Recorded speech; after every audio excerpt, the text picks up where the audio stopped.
is Joanne Sweeney-Burke, and I'm the founder and CEO of Digital Training Institute, a Galway-based digital marketing consultancy and training agency. A lot of what Jared said translates into the digital world in terms of brand storytelling. So what I wanted to do for you today was to give you 12 of my digital marketing bites to achieve 4 digital marketing objectives. So I know that the people here may be at different stages of their digital marketing journey. You may be doing it yourself, you might have outsourced it to an agency, or in fact you may be looking to hire somebody in-house. So the one little bit of advice that I would give to you as I go through this is that use the tips that I am giving you to either question the supplier that you're working with, use it in the interview process if you're trying to get somebody in, or even benchmark what you're doing now against the tips that I give you. So I'm a storyteller by trade. I liked a lot of what Jared had said. I started off 15 years ago as a broadcast journalist in Highland Radio in County Donegal. I'm still telling stories 15 years later, however now exclusively online. I'm currently writing my second book on social media. The first one was how law enforcement use social media, so social media is for everyone. And the second one is on social media tools, because social media is ubiquitous, everybody's using it. However, it's the tools that we use that will bring our social media to the next stage. So the 4 digital marketing objectives that I want to go through today are how to boost engagement on social media. It's really, really hard to get eyeballs on your content right now as we're all competing for space in news feeds. Content marketing tactics to whet the appetite of your customers, video marketing strategies to tell your unique story, and then how to create brand advocates for your business. I always start my presentations or my webinars with a tip and a tweet. So if you're on Twitter, I'm at tweets by JSB. This is less than 140 characters, so you can tweet it. Feel free to take photos throughout the presentation, but I will email them to you afterwards if you want. So to sum up my presentation in a tweet, personalization, video, and real-time marketing are the biggest trends in social media marketing. Adopt this strategy and the algorithms will thank you for it. The social media landscape has changed dramatically in the last 12 months. 12 months ago, when I perhaps was delivering a presentation like this, I would have said something completely different. It's moving at rapid fire speed. Unbelievable. Real-time video and personalization are the 3 biggest trends. If you're not doing it, start to do it. So, listen, I'm a storyteller, so I have peppered my presentation with food analogies, forgive me. I'm not a comedian, but I thought I'd make an effort for today and, customize the presentation. So the first objective, boost social media engagement. Personalization is like salt. I can't cook. Jared asked who does the shopping in our house. It's my husband. He also cooks all the dinners because I can't cook. However, I do know that you add salt to any dish to add flavour. And if you want to flavour your social media or digital marketing strategies or your storytelling, you need to add personalisation, which is your salt.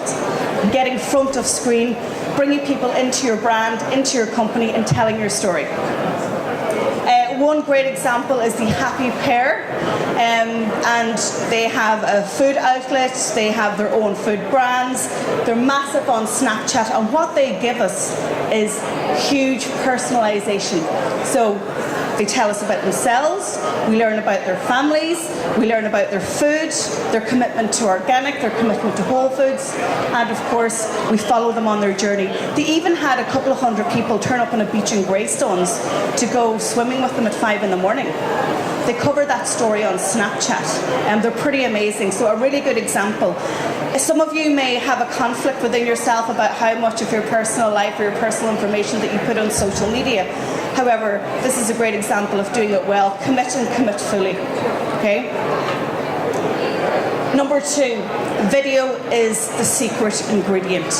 Did you know by 2020, 80% of the content on the internet will be video? By 2020, the internet is going to be 5 times the size it is now. It's crazy. Like, how can it get that big? And when it does get that big, who is actually going to hear us? Who's going to see our content? And how can we compete with everybody else that's shouting for attention. Video. And that's why you need to start experimenting with video now. Mark Schaefer, who's one of the world's biggest digital influencers, says, don't wait for perfect. I'm sure I've heard that before from other people, but in the context of digital, he says, don't wait for perfect. Just do it. If you wait for perfect, it will never happen. You're going to have to, I guess, experiment with how you are live, whether it's Facebook Live, whether it's Snapchat, whether it's 90-second videos on Instagram, or whether it's 140 seconds on Twitter. You have to get a feel for how your brand is projected online. I'm working with companies now, and I used to work as a journalist and in PR, and I'm saying to my clients, you've got to fire me. You have to sack me, okay? People like me, the consultants, the strategists, we come in and we should empower our clients, and then we should leave. Because I am never going to take over somebody else's Snapchat account unless it's Mark Schaefer or Joel Comm or Ian Cleary and they let me do a takeover for 24 hours. I am not your brand, okay? We need to get staff front of screen. We need to get the people in the business front of screen. Taco Bell do it brilliantly, and they just allow their staff to go front of screen and tell the story of what they're doing. I wrote a blog post for the HSE recently on why health professionals should go front of screen, and it actually was very well received. Guys, you're in the food, retail and hospitality industry. There aren't any excuses. You're all about giving people a better life, whether it's entertainment or whether it's better food or better drink. This is the Facebook page of a small restaurant in Donegal. You can tell that's where I'm from with the accent. It's called Sonder. It's owned by a guy called Martin Anderson. On 12 short Snapchat videos, he got 7,000 views on Facebook. He repurposes his short 10-second videos from Snapchat and he shares them on Facebook. So those 12 videos cumulatively have had 7,000 views. Okay, so that's excluding Snapchat. And they're fantastic. He brings people into his restaurant. He shows us all the fresh food. His USP is that he cooks all the food with his own hands. He's there all day serving it. And at the end of the day, most of the food is usually gone. He's open about 2 months and he's packed to the rafters because he brought us in. And Sonder actually means everybody has a story. Third tip. Unfortunately, given that there are 1.65 billion people in the world now using Facebook, you can only actually physically get 1,500 news stories in your Facebook news feed every day. We have to pay to play. You have to stick your hand in your pocket and you have to put money behind social media activities. You have to advertise. Facebook is unrivaled in the social advertising space. Did you know that their aggregated data is far more than what Google has? And Google's been around a long time. If you think about it, every time we take an action on Facebook, we're giving them so much information. So I checked in this morning to the City West Hotel. I said I was feeling proud.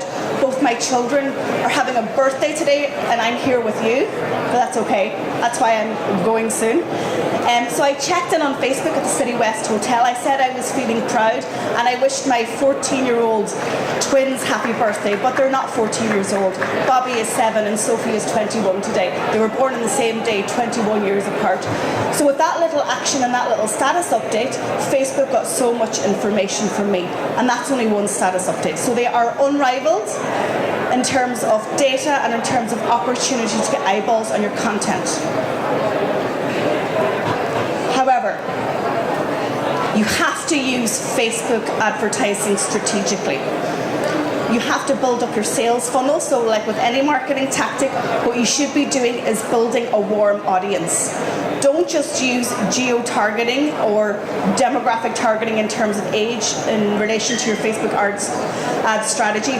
What I would say is, in order to convert, because you want your cost per conversion to be as low as possible, you start creating content to build awareness and interest in your brand.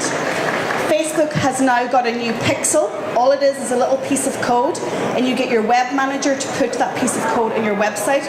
I've written a blog post on it on my site. And what that does, it's really, really clever. Facebook will actually track the data of every every single person that takes an action on your Facebook ad. So if I'm selling a course and somebody clicks on learn more and they're taken to my website, Facebook is collecting their data for me. And Facebook is going to give it to me, not by breaking any data protection laws, but the next time I advertise, I'm going to say to Facebook, target all those people that came to my website in the last 30 days, bang. Yeah? And I'm going to target them with a similar message, but maybe an upsell. So Facebook advertising strategically, I wrote a 54-page handbook on Facebook ads. I finished it last week. And you know, don't waste money. Facebook will take your money. They'll take all your money. And the deeper your pockets, the more they will take. Okay? But you're not going to convert. And then people say Facebook ads are crap. Okay? You need to do it strategically. It's almost like PPC on Google. You know, if you're doing that, you usually hire an expert to do it without going in blind. Tip 4, the right consistency. All I mean by that is do it, commit to it, and keep doing it. Deliver on the content that you're producing regularly. If you listen to The Right Hook, if you listen to Sean O'Rourke on RT Radio 1, I'm a Radiohead, you expect those guys to be on radio Monday to Friday or whatever schedule they have. If you're committing to going on Twitter, Instagram, Snapchat, podcasts, YouTube, whatever it is, stick to it. Don't try and be all things to all people. Do one platform after you've done your persona building and you find out where your customer is. Do it well, build your confidence, build your profile, build your community, and then maybe move on. That's if you're lacking in resources. I have my own content calendar. I find that if things aren't written down in my life, they don't get done. I love lists. So here's an example of all the content that I would produce on a monthly basis. So I have a weekly podcast, comes out on a Friday, JSB Talks Digital. I have at least one free monthly webinar on digital marketing or a social media topic that I do. There's social media activities every day of the week. I guest blog for Social Media Examiner. It's the world's largest social media website. And I guest blog for a law enforcement site in the US. Doing videos on Instagram, so behind the scenes with JSB. What else do I have? My YouTube videos, take 2. So a tip in 2 minutes. So I've developed all these little digital products, information products if you like. I've pushed it into a content plan. And what does it do for me? It gets me recognized, I build trust, I build authority, and then ultimately I can convert it into sales. So it doesn't matter what business you're in, even for B2C, you need to be creating premium content that people want to read. I mean, 30,000 products in a retail store. You know, you've got to be telling stories to get heard. If you ever look at your Facebook memories, you know when they tell you what you posted 5-6 years ago on Facebook, and it was like one sentence that was really kind of wet and drab and uninteresting, and you're kind of going, oh Jesus, did I really say that? That's because we have moved on in terms of our expectations of content. We want video, we want graphics, we want photographs. Have you ever thought about creating all the customer-generated content on the internet about you or your brand? So I just went to Google and I searched the Skeff Bar in Galway, and I was able to curate is pulling together or gathering content from all the different social networks that are indexed in Google and pull it up. This is one of the secrets to really good social media and digital marketing. Creating content and encouraging your customers to generate content on your behalf. So if you're not using that tactic, 1 minute or 5 minutes. Oh well, that's loads. 6, the long tail keyword research. All this simply means is, if you're trying to get visibility on the search engines, primarily Google, you have to be writing content that has the long tail keyword in it. So if I'm looking for a sofa, I put it into Google, I'm probably not going to get the results that I want. But if I put in a red leather sofa made by a particular brand, then I'm going to get exactly what I want, and that's the job of Google, to match my search with what result that I want. So I had a look at gluten-free on Google. Okay, it's big now. Gluten-free is big. I typed it into Google, and you can see that Google is suggesting other results. So gluten-free diet, gluten-free recipes, gluten-free foods. At the bottom of the search results page, Google also tells me other related terms that people have searched. So Google is giving you this information free. Do this every time that you go and create content. Create content that people want, and don't think that you know it. Ask the expert. I did this, okay? So I found out that there are about 8,000 monthly searches for a PR crisis communication plan. I was like, okay, I can write some premium content on that. And so I did. I wrote a blog post, an ebook, I did a webinar, and it had 2,000 views in a couple of weeks. And you can see now if you Google PR crisis communication plan, and the third organic result after Wikipedia on page 1. Oh, 1 minute. Okay, let's fly on. Tell stories, don't sell. These guys are based in the Burn. They're coffee makers. They do it really well. Build your own community. You're only renting space on the social networks. Drive everything back to your website and build your digital marketing funnel. UTM codes will track the return on investment on social media. It's the biggest question I get from clients. How can you measure return on social media? The UTM codes in Google will help you. Find out who's eating at your table. There's 10 digital marketing metrics that you should be measuring if you're not right now. Do contests, but don't like and share on Facebook because they're illegal and they bring your brand into disrepute. You won't build up loyalty. Create videos. That's a video that I won't show. There's 2 blog posts that I've written in terms of video tools that I use. You'll find them on my website. And then finally, go live. If you haven't gone live on Facebook yet, start using it as a medium. It's where it's going to go. And finally, an extra digital bite. Basically write down the mission statement of every social network that you're intending to use and why you're going to use it. And if you want these slides, because it was a bit rushed, send me an email to joanne@digitaltraining.ie, or you can tweet me at tweets by JFB, or if you just Google Digital Training Institute or me, you'll find me. I have free content every month on my website, whether it's the podcast or the webinar. Oh, and I'm up for an award tomorrow night. So that's the next 3 webinars. And thank you. Enjoy the rest of your day.